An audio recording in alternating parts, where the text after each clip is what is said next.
Good morning students. हमारे last video में हम बायोटेक्नोलॉजी के से रिलेटेड स्टडी कर रहे थे। हमने बायोटेक्नोलॉजी का जनरल इंट्रोडक्शन देख लिया। वहाँ पे हमने देखा कि बायोटेक्नोलॉजी कितने ब्रांचेस थी, 2 ब्रांचेस थी। एक तो आपके पास ट्रेडिशनल थी बायोटेक्नोलॉजी, और जो सेकेंड ब्रांच थी इसकी वो कैसी थी, मॉडर्न बायोटेक्नोलॉजी की। तो हम ट्रेडिशनल और मॉडर्न बायोटेक्नोलॉजी के बारे में पढ़ चुके हैं। फिर हमने मॉडर्न बायोटेक्नोलॉजी की कुछ टेक्निक्स देखी थी, जैसे कि बायोसेंसर्स, बायोचिप्स, बायोफिल्म्स, इनके बारे में हमने स्टडी किया था। आज हम क्या देखेंगे, आज हम इंडिया में बायोटेक्नोलॉजी के स्कोप देखेंगे कि इंडिया में बायोटेक्नोलॉजी से रिलेटेड स्टडी के लिए कौन कौन से सेंटर्स या कौन कौन से डिपार्टमेंट बनाए गए हैं। तो देखिए, जो बायोटेक्नोलॉजी है बहुत लंबे या बहुत पुराने टाइम से चल रही है, बहुत ही ओल्ड ये आपकी टेक्निक है, लेकिन इसका मॉडिफिकेशन अभी हमारे बहुत अर्ली किया गया है। ठीक है, तो जो ये बायोटेक्नोलॉजी के लिए, तो बायोटेक्नोलॉजी की इम्पोर्टेंस को देखते हुए और जिसकी एप्लीकेशंस है ह्यूमन वेलफेयर में, उसके रोल को देखते हुए सबसे पहले नेशनल बायोटेक्नोलॉजी बोर्ड बनाया था, जो गवर्नमेंट ऑफ इंडिया थी।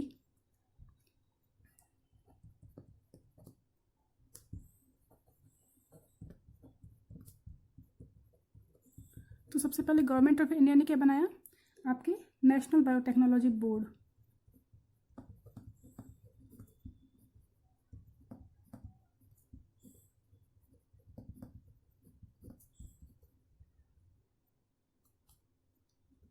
जो नेशनल बायोटेक्नोलॉजी बोर्ड था ये बना था 1982 में। कब बनाया गया था नेशनल बायोटेक्नोलॉजी बोर्ड? 1982 में। तो जब इनिशियली नेशनल बायोटेक्नोलॉजी बोर्ड बना था, ये बोर्ड हमारा कोई अलग से सेपरेट बोर्ड नहीं था, ये डिपार्टमेंट ऑफ साइंस के ही अंडर था। कहाँ पे था? Department of science and technology. बाद में इसमें मॉडिफिकेशन किया गया और हमारा अलग से डिपार्टमेंट बनाया गया। Department of science and technology से अलग करके एक नया डिपार्टमेंट बना, डिपार्टमेंट ऑफ बायोटेक्नोलॉजी, डीबीटी। एक नया डिपार्टमेंट बना बायोटेक्नोलॉजी से रिलेटेड रिसर्च के लिए और सेंटर्स बनाने के लिए, डिपार्टमेंट ऑफ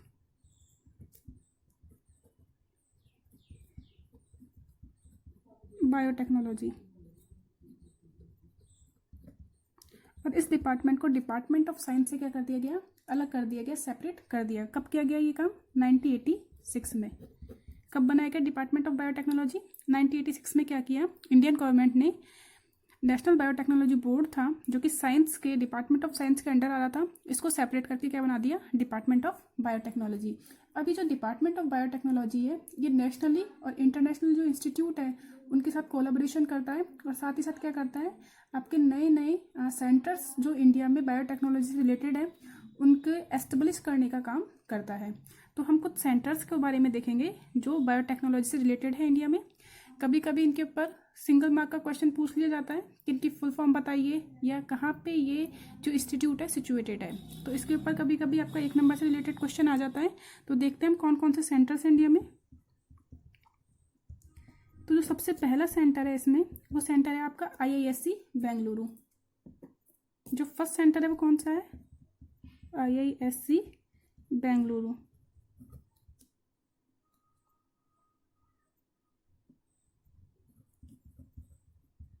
देखिए IISc बेंगलुरु क्या है, इंडियन इंस्टीट्यूट ऑफ साइंस। कौन सा इंस्टीट्यूट है ये? Indian institute of science.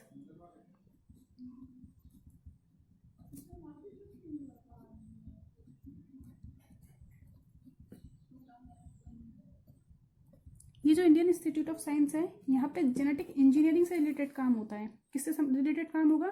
Genetic engineering. बहुत ही इंपॉर्टेंट इंस्टीट्यूट है ये IISc बेंगलुरु। तो ये IISc बेंगलुरु, इसका शॉर्ट फॉर्म से फुल फॉर्म पूछ लेता है, या कहाँ पे है ये IISc बेंगलुरु? IISc कहाँ पे है ये? बेंगलोर में। यहाँ पे आपका बायोटेक्नोलॉजी, और बायोटेक्नोलॉजी में भी स्पेशली जेनेटिक इंजीनियरिंग पे काम होता है। इसके अलावा एक जो और इंस्टीट्यूट है उसमें है अपना IARI। ये IARI कहाँ पे है? दिल्ली में। ये IARI एग्रीकल्चर से रिलेटेड क्या करता है, ये बायोटेक्नोलॉजी में हेल्प करता है। तो Indian agriculture research institute, Indian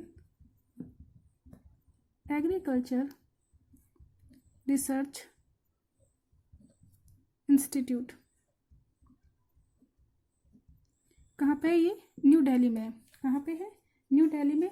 यहाँ पे प्लांट टिश्यू कल्चर के ऊपर या प्लांट मॉलिक्यूलर बायोलॉजी के ऊपर जो है रिसर्च किया जाता है और उसी से रिलेटेड यहाँ पे स्टडी की जाती है। इसी में आपके पास नेक्स्ट इंस्टीट्यूट है CCMB हैदराबाद। CCMB कहाँ पे है? CCMB हैदराबाद में।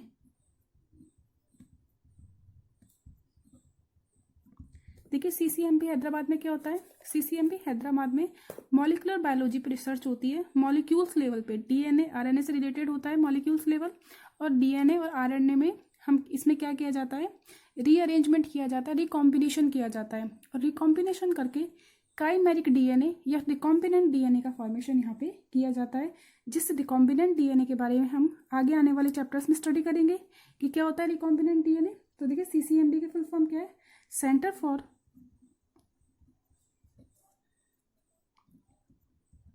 सेलुलर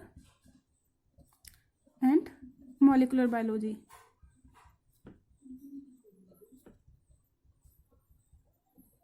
कहाँ पे? CCMB हैदराबाद में। यहाँ पे आपका जो DNA है RNA है उनके जेनेटिक लेवल पे स्टडी की जाती है, और स्पेशली यहाँ पे ऑन्कोजीन। कौन से जीन के ऊपर स्टडी की जाएगी? ऑन्कोजीन। ये ऑन्कोजीन किससे रिलेटेड होता है? कैंसर से रिलेटेड। कैंसर फॉर्म करते हैं इनिशियली प्रोटो ऑन्कोजीन होते हैं जो कि ऑन्कोजीन में कन्वर्ट हो जाते हैं। इसी में आपका नया इंस्टीट्यूट है। नेक्स्ट जो इंस्टीट्यूट है वो कौन सा है हमारे पास? NII। ये कौन सा इंस्टीट्यूट है? National institute of immunology. National institute of immunology. देखिए इम्यूनोलॉजी में हम इम्यून सिस्टम के बारे में बात करते हैं कि आप कैसे आपकी बॉडी कैसे अपने आप को डिजीज फ्री करती है, क्योंकि जैसे ही आप रेस्पिरेशन करते हो तो भी बहुत सारे बैक्टीरिया आपकी बॉडी में एंटर कर रहे हैं, बहुत सारे वायरस आपकी बॉडी में एंटर कर रहे हैं, लेकिन वो सारे के सारे अपना इफेक्ट आपके ऊपर नहीं शो कर पाते हैं। तो आप अपनी बॉडी को डिजीज से फ्री करते हो या डिजीज आपके जल्दी नहीं होती है, तो कौन सा सिस्टम काम करता है? आपका इम्यून सिस्टम। और इम्यून सिस्टम के बारे में कहाँ स्टडी करेंगे हम? इम्यूनोलॉजी में। तो इम्यूनोलॉजी से रिलेटेड जितनी भी रिसर्च है वो कहाँ पे होती है? NII, national institute of immunology. कहाँ पे है ये? दिल्ली में। ये भी कहाँ पे है? दिल्ली में। तो देखिए ये हमारे पास इंस्टीट्यूट थे जो जनरली कॉमन थे। ये आपके पास IARI को छोड़ दीजिए अगर आप, तो इसके अलावा जो रिसर्च इंस्टीट्यूट थे यहाँ पे एनिमल और प्लांट दोनों ही सेल्स के ऊपर फंक्शन होता है। अब देखिए कुछ हम अदर इंस्टीट्यूट की बात करते हैं। तो देखिए हमारे पास नेक्स्ट जो इंस्टीट्यूट है वो कौन सा है? NBPGR। NBPGR ये कहाँ पे है? NBPGR ये भी आपका दिल्ली में है। जितने भी इंपॉर्टेंट इंस्टीट्यूट है मैक्सिमम कहाँ पे है? दिल्ली में। इसके अलावा एक IISc है जो बेंगलोर में है, और एक CCMB जो कहाँ पे? हैदराबाद में। जनरली कहाँ पे? आपके दिल्ली में। तो देखिए NBPGR क्या है? National bureau of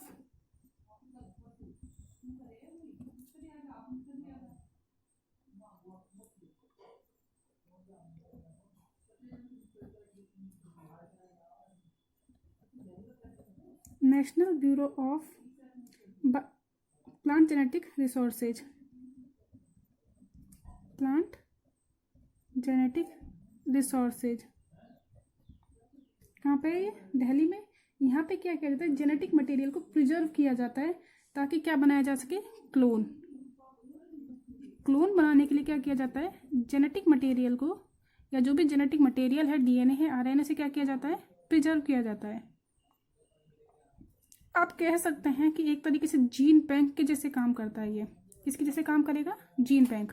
gene bank क्या होता है? जैसे जनरल हमारे पास जो बैंक है वहाँ पे मनी का लेन देन करते हैं, बुक बैंक से आप बुक का लेन देन करते हैं। जीन बैंक में क्या किया जाता है कि जो DNA है उसका क्लोन बनाया जाता है और उसको प्रिजर्व किया जाता है, ताकि फ्यूचर में कभी भी उस पर्टिकुलर जीन की नीड होती है तो उसके सेपरेशन में अलग से मेहनत नहीं हो, आपको सीधे एक्चुअल जीन या एक्चुअल DNA का पार्ट मिल जाए, सेगमेंट मिल जाए जो आपकी रिसर्च से रिलेटेड है। इसके अलावा कुछ और इंस्टीट्यूट है। देखिए नेक्स्ट इंस्टीट्यूट कौन सा है? CIMAP। कौन सा इंस्टीट्यूट है? CIMAP क्या होता है? देखिए central institute of medicine and aromatic plant. CIMAP कौन सा है? Central institute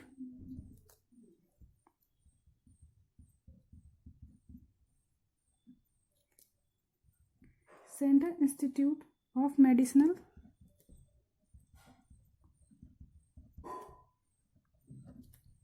and aromatic plant.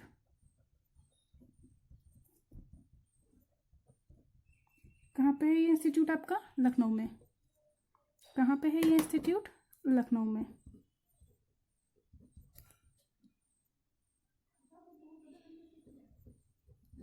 देखिए इसमें क्या होता है, जितने भी प्लांट है जो मेडिसिनल पर्पज के हैं, जिनसे आपको मेडिसिन का फॉर्मेशन होगा, या एरोमेटिक, एरोमा, स्पेसिफिक स्मेल से प्लांट की क्या होता है, बहुत सारे मेडिसिनल प्रॉपर्टी होती है स्मेल में, तो उनसे जो भी आपको फ्रेगनेंस मिलती है या जो भी मेडिसिन प्रॉपर्टी है, उन सारे प्लांट के ऊपर रिसर्च और मेडिसिन का फॉर्मेशन कहाँ होता है? CIMAP के थ्रू। किसके through? CIMAP, central institute of medicinal and aromatic plant, Lucknow. Clear हुआ? अब देखिए यहाँ पे हम एक स्पेशल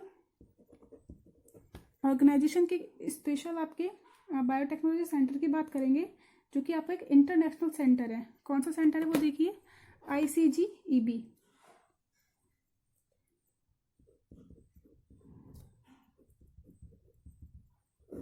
ये एक इम्पोर्टेंट, देखिए ये जो ICGEB है, ये एक इंटरनेशनल सेंटर है जो इंडिया में सिचुएटेड है।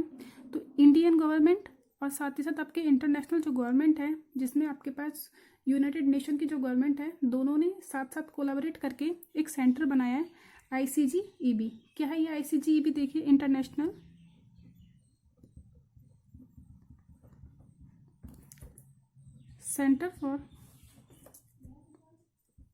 सेंटर ऑफ जेनेटिक इंजीनियरिंग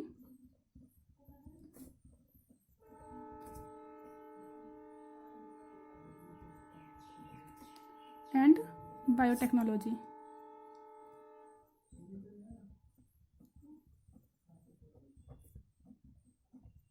कहाँ पे सिचुएटेड है सेंटर? दिल्ली में। कहाँ पे है? दिल्ली में। कब बना ये? 1983 में। देखिए 1983 में बायोटेक्नोलॉजी के एप्लीकेशंस को ह्यूमन वेलफेयर में देखते हुए और उसमें इंडिया गवर्नमेंट के रोल को देखते हुए international Centre of Genetic Engineering and biotechnology Delhi में एस्टेब्लिश किया गया। इसमें आपके 2 रिसर्च सेंटर, या हम ऐसे कह सकते हैं 2 बायोटेक्नोलॉजी के सेंटर इन्वॉल्व थे। कौन कौन से थे? एक तो आपके पास इंडियन सेंटर था, एक आपके पास यूनाइटेड नेशन का था। तो इंडियन सेंटर में क्या हुआ, हमारे पास तिरुवनंतपुरम केरल में Rajiv Gandhi biotechnology centre, Rajiv Gandhi biotechnology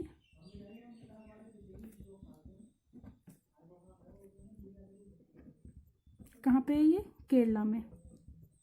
तो केरला का राजीव गांधी बायोटेक्नोलॉजी सेंटर, इसने किसके साथ कोलैबोरेट किया?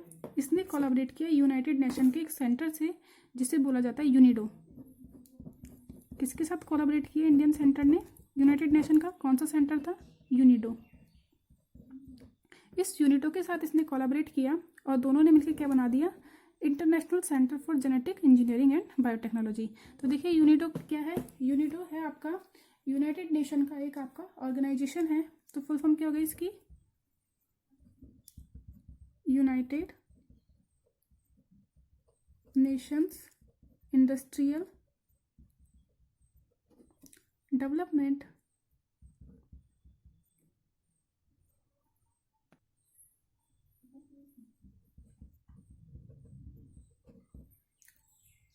ऑर्गेनाइजेशन।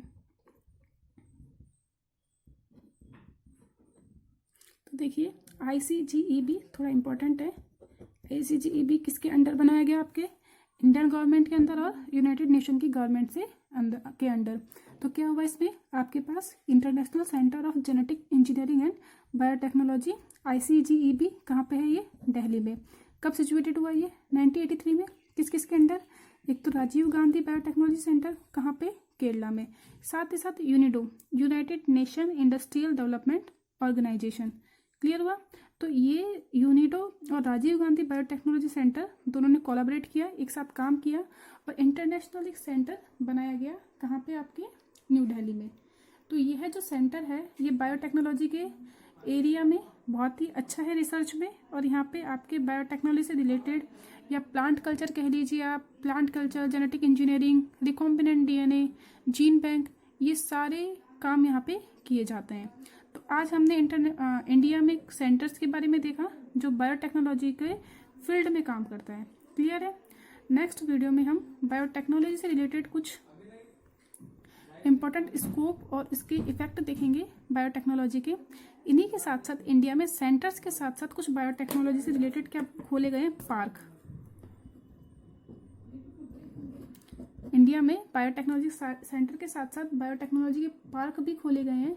ये जो पार्क है ये लोगों को या भी जो भी जनरल इंफॉर्मेशन है बायोटेक्नोलॉजी से रिलेटेड कि कैसे बायोटेक्नोलॉजी को आप इंडस्ट्रियल लेवल पे कर सकते हैं, उससे रिलेटेड क्या देता है, ये आपको नॉलेज देता है।